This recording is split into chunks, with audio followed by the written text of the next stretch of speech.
Hey hi friends, welcome to the channel of Manzil Bharat. Today हम लोग एक डिटेल्ड एनालिसिस करेंगे ऑन द इंग्लिश जो हमारे मॉक टेस्ट 1 में दिया गया है। उसमें जो 25 क्वेश्चंस इंग्लिश लैंग्वेज से प्रिटेनिंग है उनको हम डिस्कस करेंगे।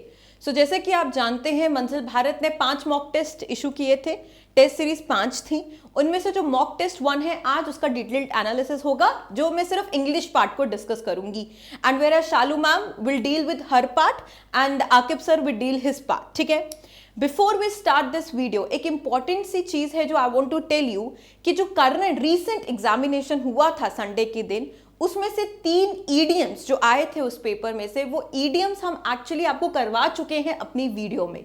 दैट मीन्स कि हम लोग बिल्कुल हिट द पैटर्न कर रहे हैं, क्योंकि जो भी हमारे एमसीक्यूज आपको प्रोवाइड किए जाते हैं वो इस तरीके से ड्राफ्ट होते हैं, या तो उसमें प्रीवियस ईयर क्वेश्चंस इंक्लूडेड होते हैं, या वो ड्राफ्ट होते हैं पैटर्न ऑफ वेरियस एग्जामिनेशन जो ऑल ओवर द स्टेट्स हो रहे हैं, या जेकेएसएसपी का जो करंट पैटर्न है उसको हिट करने की हम कोशिश करते हैं।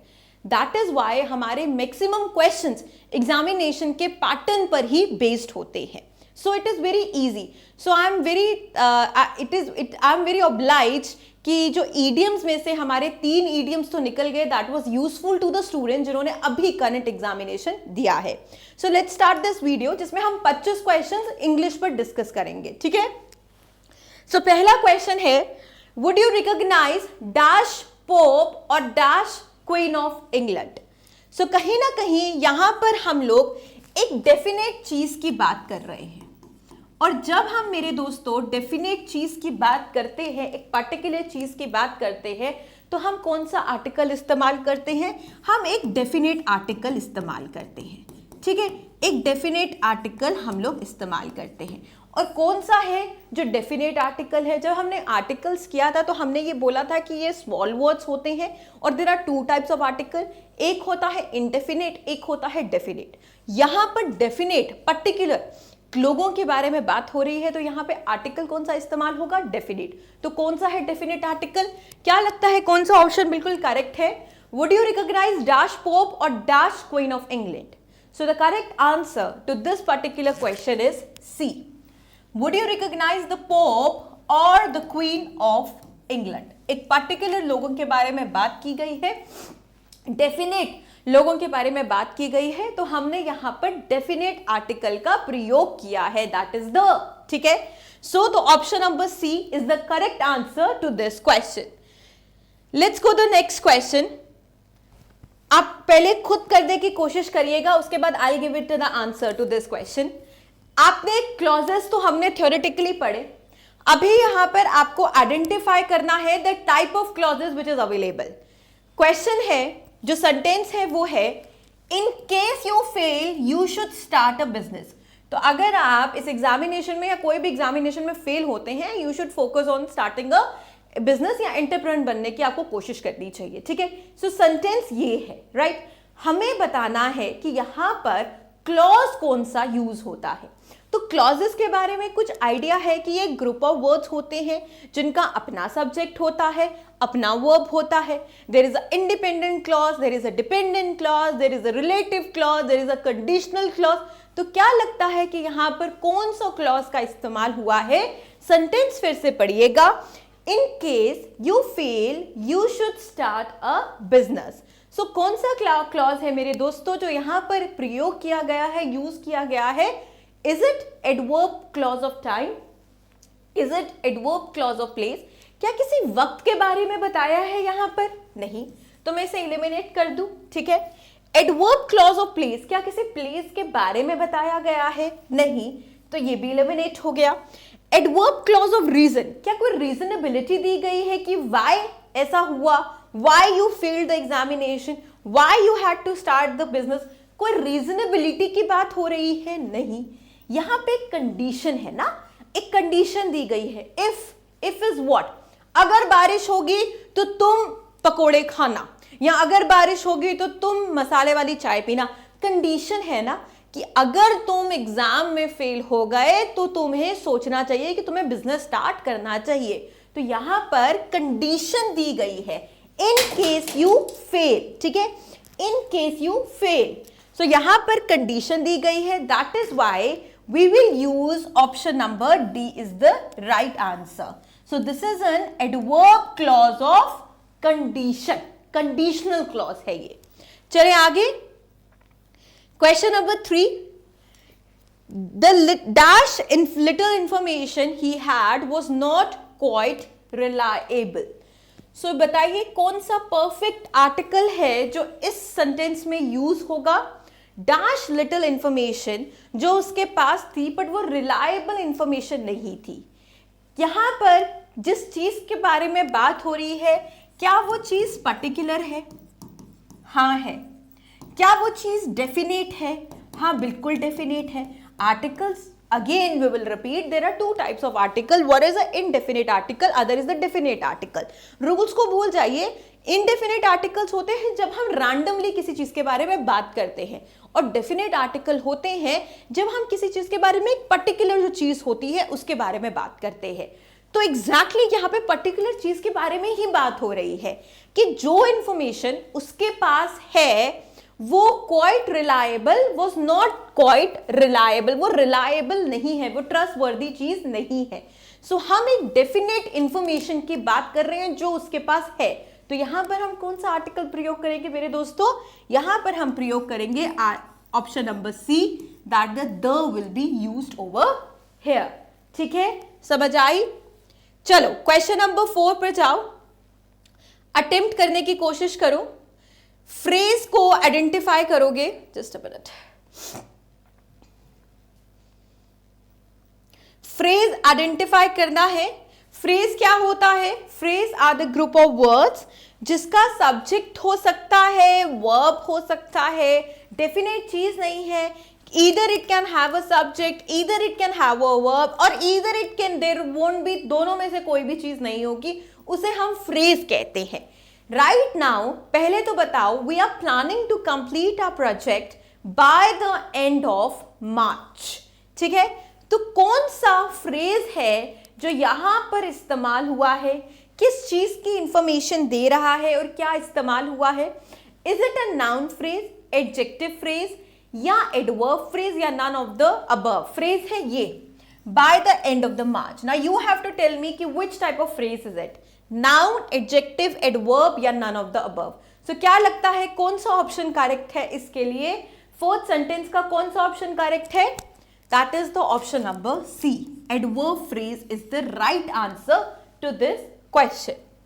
चलिए क्वेश्चन नंबर 5 पर जाते हैं.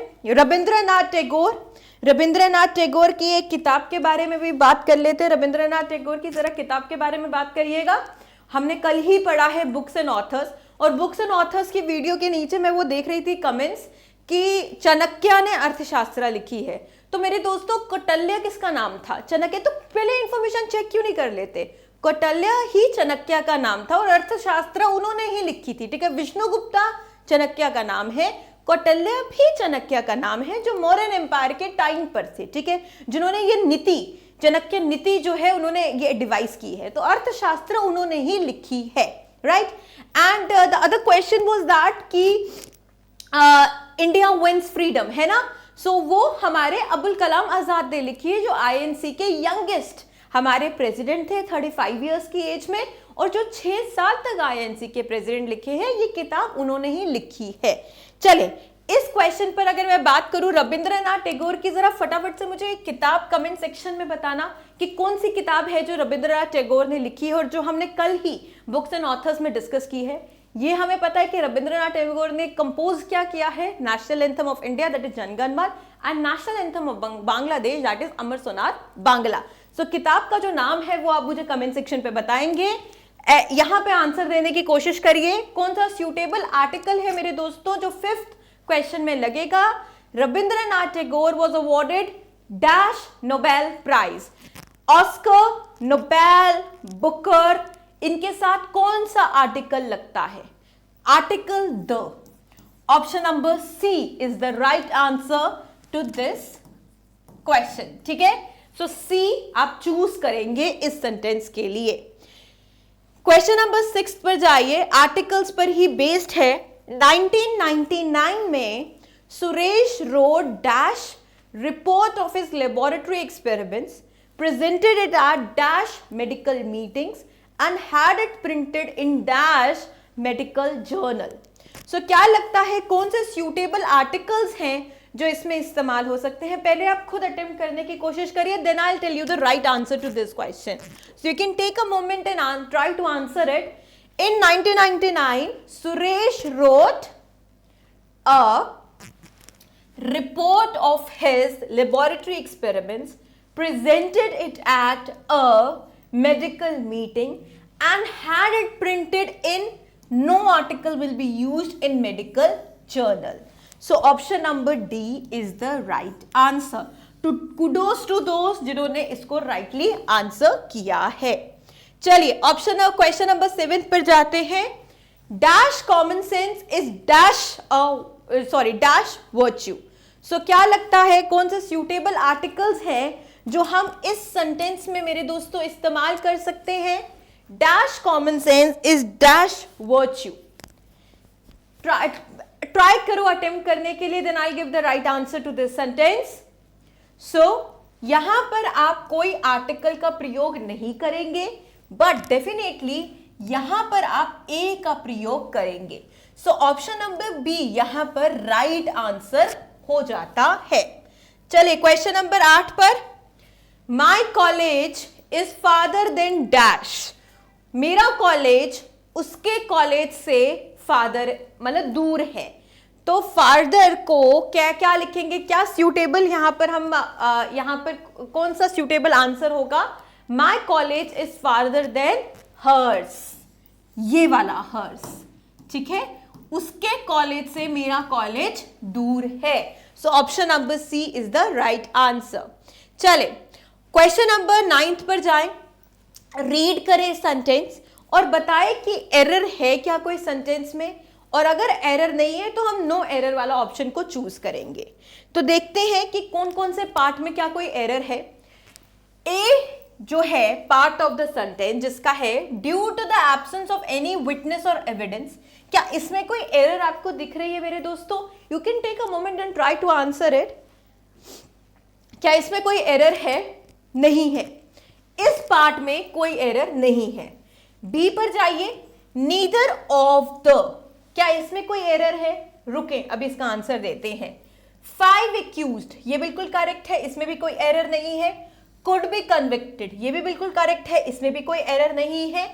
नो एरर नहीं, यहां पे एक एरर है. तो क्या आपने आइडेंटिफाई कर चुके हैं आप एरर?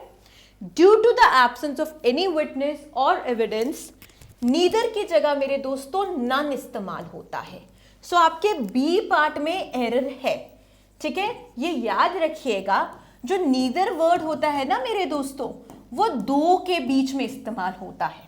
जब हम मोर देन 2 की बात करते हैं तो हम नन को इस्तेमाल करते हैं. और यहां पर कितने एक्यूज्ड हैं? 5 एक्यूज्ड हैं. तो हम किसको इस्तेमाल करेंगे? नन को इस्तेमाल करेंगे, नीदर को नहीं करेंगे. तो हमारा जो ऑप्शन नंबर बी है उसमें एरर है. ठीक है, चले 10th क्वेश्चन पर. यह आसान है, आपने फॉर्म ऑफ वर्ब करेक्ट इसमें चूज करना है. जल्दी से आंसर करो फटाफट से. Mister Gupta servant dash the money yesterday. Mister Gupta के जो नौकर था उसने जो पैसा है वो कल ही चुरा लिया है. येस्टरडे से पता चलता है मेरे दोस्तों हम पास्ट के बारे में बात कर रहे हैं, पास्ट डे के बारे में बात कर रहे हैं. तो स्टील का हम कौन सा फॉर्म ऑफ वर्ब इस्तेमाल करेंगे? पास्ट फॉर्म ऑफ वर्ब इस्तेमाल करेंगे. तो क्या लगता है कि कौन सा is the right answer? Option A, option B, option C और ऑप्शन डी. तो कौन सा फॉर्म ऑफ वर्ब यहां पर हम इस्तेमाल करेंगे मेरे दोस्तों? जल्दी से बताओ. That is option number A. Mister Gupta servant stole the money yesterday. चलो 11th क्वेश्चन पर आ जाओ. बहुत आसान सा क्वेश्चन है. एप्रोप्रिएट वर्ड ढूंढने हैं. We dash tennis on Monday evenings, but my little sister dash on Sundays. तो हम लोग मंडे की शाम को टेनिस खेलते हैं और मेरी बहन जो एक ही है वो एक छोटी बहन वो संडे के दिन खेलती है. तो जब हम होता है, मोर देन 1 होता है, तो क्या प्लूरल फॉर्म इस्तेमाल होती है किसी भी वर्ड की? ठीक है, तो यहां पर प्ले इस्तेमाल होगा, है ना. यहां पे प्ले इस्तेमाल होगा। We play tennis on Monday evenings but my little sister plays, she plays on Sunday. So option number C is the right answer. चले 12th पर देखिए, सेलेक्ट द सेगमेंट, फिर से एरर ढूंढनी है हमें। इसमें एरर है क्या ए वाले पार्ट में? If the weather remain this bad, इसमें कोई एरर दिख रही है? नहीं। We are not be able, we are not be able ठीक है क्या? बी ठीक है क्या? बताएं आप। टू प्ले बैडमिंटन, ये बिल्कुल ठीक है, to play badminton, but condition की बात हो रही है, अगर वेदर ऐसा ही खराब रहा तो फ्यूचर में आ रहा है ना, we will not be able to play badminton, ठीक है। Again there is an error in B part, so आप ऑप्शन बी को टिक करेंगे। चले क्वेश्चन नंबर 13 पर आ जाते हैं। अब ये क्वेश्चन नंबर 13 आपका ईडियम से डील करता है। आप बताएंगे कि ईडियम से डील करता है क्वेश्चन नंबर 13, ठीक है। सो आप बताएंगे the most appropriate idiom to this question क्या है। सो ईडियम है टू ड्राइव होम, ठीक है, टू ड्राइव होम। सो इस ईडियम का मतलब क्या होता है? घर वापस जाना, मतलब टू ड्राइव होम। क्या लगता है क्या सूटेबल ईडियम हो सकता है इसमें? To drive home, to find one's route, to return to place of rest, back to original position, and to emphasize. So what do you think? You can take a moment and try to answer this 13th idiom. To drive home का मतलब क्या होता है मेरे दोस्तों? Should I give the answer? So this is option number D, to emphasize. It's the right answer to this question. चले question number 14 पर आ जाते हैं। He was undecided. He let the grass grow under his feet. तो ये जो underlined है ना, grass grow under his feet, ये एक मुहावरा है, ये एक ईडियम है जिसका हमें मतलब यहां पर एग्जामिनर को बताना है। तो let the grass grow under his feet का मतलब क्या होता है? आप बताइए, try to answer it. Loitered around, stayed out, sat unmoving या मूव्ड अवे। तो क्या लगता है? He was undecided, he let the grass grow under his feet. loitered around का मतलब होता है, मैं बता देती हूँ loitered का मतलब क्या होता है। loitered का मतलब होता है आलसी, इनएक्टिव रहना, लेटेंट तरीके से, हाँ, कुछ नहीं करना, बस loiter मतलब फजूल का अपना टाइम को किल करना, तो उसको हम कहते हैं loitered around। तो क्या लगता है कि when you say let the grass grow under his feet का मतलब क्या होगा? that is the option number A, loitered around, ठीक है। चलो नेक्स्ट पे। ओके 15th एंटोनियम और सिनोनिम पर मैंने वीडियो बनाई है। देखो जितने मुझे जो इंपॉर्टेंट एंटोनियम एंड सिनोनिम लग रहे हैं पिछले जेकेएसएसबी को पेपर्स को देखकर, मैंने उतना कोशिश किया है कि वैसे ही पैटर्न पर इंक्लूड करने के लिए, because there are so many antonyms and there are so many synonyms. तो एंटोनियम्स क्या होते हैं मेरे दोस्तों? एंटोनियम होता है विलोम शब्द, ठीक है। सिनोनिम क्या होता है? सिनोनिम होता है पर्यायवाची शब्द। अब यहां पर सेंटेंस देखना, he seems to have a propensity to fight। आपने propensity, ठीक है, ये जो अंडरलाइंड वर्ड है ना, इसका आपने एंटोनियम बताना है, ठीक है, एग्जामिनर को। Choose the word or phrase which is an antonym or most opposite meaning to the word or phrase, underlined and mark the answer. तो पहले तो आपको मतलब पता होना चाहिए प्रोपेंसिटी का, फिर ही जाकर आप बताएंगे द एंटोनियम, द विलोम शब्द ऑफ प्रोपेंसिटी। सो क्या लगता है कौन सा आंसर ठीक है इसका? प्रोपेंसिटी क्या होती है? प्रोपेंसिटी होती है इंक्लिनेशन, इंक्लिनेशन, ऑडेसिटी। आप इंक्लाइंड हैं, आप फाइट करना चाहते हैं। He seem to have a propensity to fight, उसका मन है फाइट करने का, उसके इंक्लिनेशन है, he is inclined, he really wants to do something, he really wants to have a fight। तो जब इंक्लिनेशन है, किसी का मन है, तो उसका ऑपोजिट एंटोनियम क्या बनेगा? क्या लगता है कौन सा राइट ऑप्शन है? सेप्टिसिज्म, पेंचेंट, एवर्जन या प्रोक्लिटिविटी? सो अगर प्रोपेंसिटी का मतलब इंक्लिनेशन है मेरे दोस्तों, तो इसका एंटोनियम है एवर्जन। एवर्जन मतलब किसी चीज से नफरत करना, हाँ, किसी चीज से नफरत करना। When you are not inclined to do that, when you avert, when you avoid, and आप नफरत करते हैं उस पर्टिकुलर चीज से, उसको एवर्जन कहते हैं। चलिए क्वेश्चन नंबर 16 पर, इजी है, इजी है। होमोनियम्स की बात हो रही है मेरे दोस्तों। होमोनियम्स क्या होते हैं? ग्रुप ऑफ वर्ड जिनके स्पेलिंग्स लगभग सेम होते हैं, ये प्रोनाउंस एक जैसे होते हैं, पर इनके मीनिंग मेरे दोस्तों बहुत डिफरेंट होते हैं, ठीक है। तो he planned a week long dash down the Nile. Nile क्या है? Nile is a river, the longest river in Africa Nile है, ठीक है। तो नाइल रिवर में उसने वीक लॉन्ग क्या प्लान किया होगा, ठीक है, पूरा हफ्ते का क्या प्लान किया होगा? तो ऑप्शन है मेरे दोस्तों आपके सामने, क्रूज, क्रूज, क्रूज या क्रूज। कौन सा वाला क्रूज यहां पर आएगा जो ठीक होगा? किस क्रूज का मतलब होता है शिप में बैठना और समुंदर के बीच या नदी के बीच में घूमना। किस क्रूज का ये मतलब होता है? क्या लगता है कौन सा ऑप्शन बिल्कुल ठीक है मेरे दोस्तों? ही प्लान्ड अ वीक लॉन्ग। कौन सा क्रूज सेलेक्ट करूं? That is the option number D, ये वाला cruise, CRUISE। He planned a week-long cruise down the Nile। चले 17th पर, एरर वाला आ गया अगेन। चलो 17th पर चले। Improve the bracketed part of the sentence. If there is no improvement, you have to write there is no improvement, ठीक है। तो आप no improvement वाले ऑप्शन को सेलेक्ट करेंगे। ये जो ब्रैकेटेड वाला वर्ड है, हमें बताना है क्या ये बिल्कुल दुरुस्त है, बिल्कुल ठीक है। अगर कोई इंप्रूवमेंट नहीं होगी तो हम option number B, no improvement वाला चूज करेंगे, ठीक है। तो this life moral book would infuse much confidence in you. क्या लगता है इसमें कौन सा? क्या ये would infuse, infused, would infused much confidence in you, ये बिल्कुल ठीक है?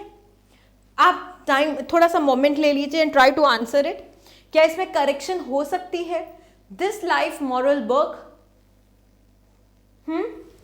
so this life moral book, option number A is the right answer. It should be will infuse।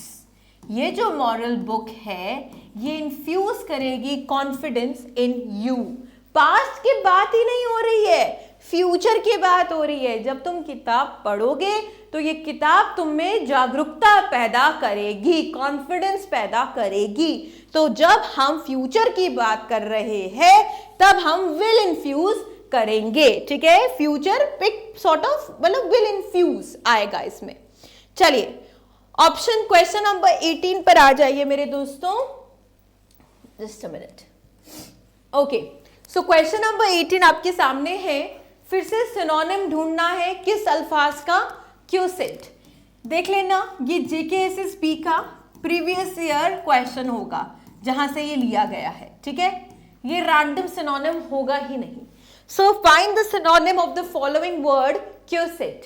Quotient का आपको सिनोनिम मेरे दोस्तों ढूंढना है, ठीक है।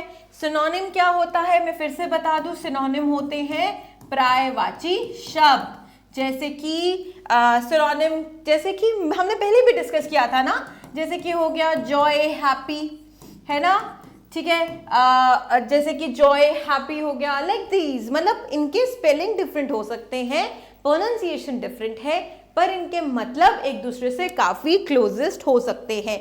Beautiful, splendid, magnificent, right, brilliant, luminous, ये सारे, ठीक है, they are synonym to each other. Now आपने इस अल्फाज का जो क्यूसेंट अल्फाज है, इसका वर्ड का आपने सेम मतलब का वर्ड ढूंढना है।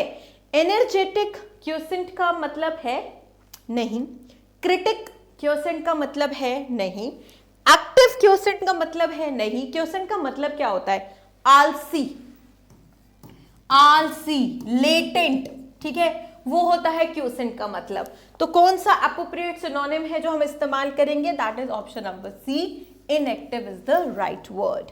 चले क्वेश्चन नंबर 19 पर जाते हैं।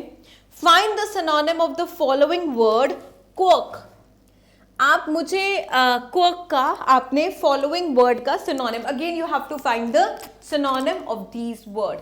सो क्वर्क होता क्या है, देयर इज समथिंग ऑडिटिटी या कहीं ना कहीं यूनिकनेस भी कह सकते हैं, ठीक है। कहीं ना कहीं किसी में क्वॉकी बिहेवियर नहीं होता, लाइक कोई एक पर्टिकुलर उसका बिहेवियर होता है जो मे बी नॉर्मल बिहेवियर से कहीं ना कहीं थोड़ा सा ऑड होता है, एक कहीं ना कहीं पिक्युलियर होता है, स्पेसिफिक होता है, या यूनिक भी हम उसे कह सकते हैं। सो क्या लगता है कि कौन सा परफेक्ट सिनोनिम है इस वर्ड का? सेज, एब्निकेशन, एडहेरेंट या पिक्युलैरिटी? So the right synonym to the word quirk is peculiarity. So option number D is the right answer. चलिए last 5 बचे हैं, try to answer at your own. ये idiom है to be above board. So क्या मतलब होगा इस idiom का, मुहावरे का? To have a good height, to be honest in any business deal, they have no debts, या to try to be beautiful. You can take a moment and try to answer ये 20th MCQ का। क्या लगता है क्या इस idiom का मतलब होगा? To have a good height, to be honest in any business deal, they have no debt, या to try to be beautiful. To be above board का मतलब होता है option number B is the right answer to this question. That is आप किसी भी business deal में जब ऑनेस्ट होते हो, ओपन होते हो, तो इस इडियम को हम इस्तेमाल करते हैं। इस इडियम का मतलब है टू बी अबव बोर्ड। चले 21 पर। 21 इज द वेरी बड़ा मजेदार वैसे ये क्वेश्चन है, राइट। सो इस क्वेश्चन का है कि इसमें से बताइए कि पंक्चुएशन मार्क क्या है। पंक्चुएशन मार्क्स हमने पढ़ा है, question mark, exclamation mark, comma, hyphen, colon, semicolon, they are all the punctuation mark. So punctuation mark होता क्या है? वो मार्क जो हम अंग्रेजी में यूज करते हैं to make it more senseful, sense infuse करने के लिए उन मार्क्स को इस्तेमाल किया जाता है। सो आपको बताना है कि ये जो ऑप्शंस दिए हैं इनमें से कौन सा पंक्चुएशन मार्क नहीं है। Is it full stop, is it comma, is it colon or is it hashtag? So hashtag अगर आप देखेंगे इंस्टाग्राम में या मेटा लाइफ में हैशटैग का इस्तेमाल होता है। Hashtag we used in social media, ठीक है। लिंक्स डेवलप करने के लिए हम हैशटैग का इस्तेमाल करते हैं। Full stop, comma and colon हम लोग इंग्लिश ग्रामर में इस्तेमाल करते हैं या इंग्लिश लैंग्वेज में इस्तेमाल करते हैं to make our language more impressive या to infuse sense in our language, ठीक है। सो ये सब आ गए पंक्चुएशन मार्क। बट जो हैशटैग है ना, hashtag is a social media में इस्तेमाल होता है। सो यहां से जो करेक्ट ऑप्शन है वो है option number D, hashtag. 22 question पर आ जाए, 22nd क्वेश्चन पर आ जाइए। इसमें आपने करेक्ट पंक्चुएशन जहां पर इस्तेमाल हुई है उसे बताना है। सो क्वेश्चन है, my aunt who lives in Mumbai is a doctor, my aunt who lives in Mumbai is a doctor, my aunt who lives in, तीनों मतलब चारों सेंटेंस यही है कि मेरी आंट जो मुंबई में है वो एक डॉक्टर है। आपको करेक्ट स्टेटमेंट चूज करनी है या ये बताना है कि करेक्ट जगह पे कहां पंक्चुएशन मार्क को इस्तेमाल किया है। सो मेरी आंट, ठीक है, या मेरी मासी जो मुंबई में रहती हैं वो एक डॉक्टर है।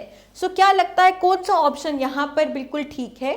So you can take a moment and try to answer it. 20 second का क्या है correct answer? Should I tell you? This is the option number B is the right answer. My aunt comma who lives in Mumbai comma is a doctor. तो sense बन रही है ना, मेरी aunt जो मुंबई में रहती है वो एक डॉक्टर है। कॉमा जब हम एक चीजों को अलग कर रहे हैं और हल्का सा एक शॉर्ट सा पॉज दे रही है, ठीक है, उसमें हम कॉमा का इस्तेमाल करते हैं। चले 23rd पर आ जाइए। Very easy, very very very easy, मतलब ये कोई भी आंसर कर लेगा, बहुत इजी। हमें बताना है कि कौन सा पार्ट ऑफ द सेंटेंस है जो एक इंसान या पर्सन या थिंग के बारे में बात करता है जिसके बारे में बात हो रही है, ठीक है। सो एक सेंटेंस में for example Rita is beautiful, ठीक है, रीटा इज ब्यूटिफुल। यहां पर या रीटा